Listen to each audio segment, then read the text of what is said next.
તો અમદાવાદના ચંડોળા તળાવ ખાતે પોલીસનો ચાંપતો બંદોબસ્ત જોવા મળી રહ્યો છે। આજે સતત બીજા દિવસે ડિમોલિશનની કામગીરી હાથ ધરાઈ હતી। કેટલાક અસામાજિક તત્વોએ રસ્તા રોકીને ચક્કાજામ પણ કર્યો હતો। કોઈ પણ બબાલ ન થાય તે માટે પોલીસ બંદોબસ્ત ગોઠવી દેવામાં આવ્યો છે।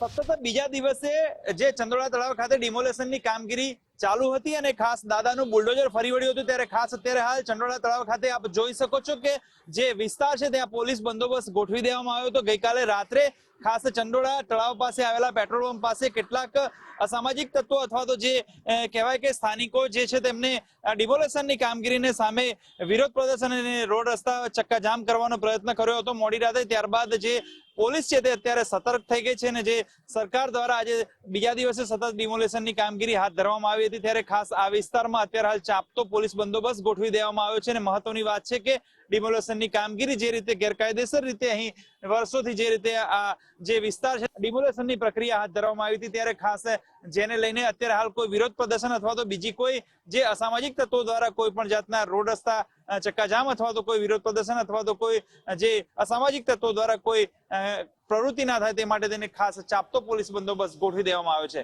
કેમેરા પર્સન જય જાની સાથે સચિન ગડિયા, ગુજરાત ફર્સ્ટ, અમદાવાદ।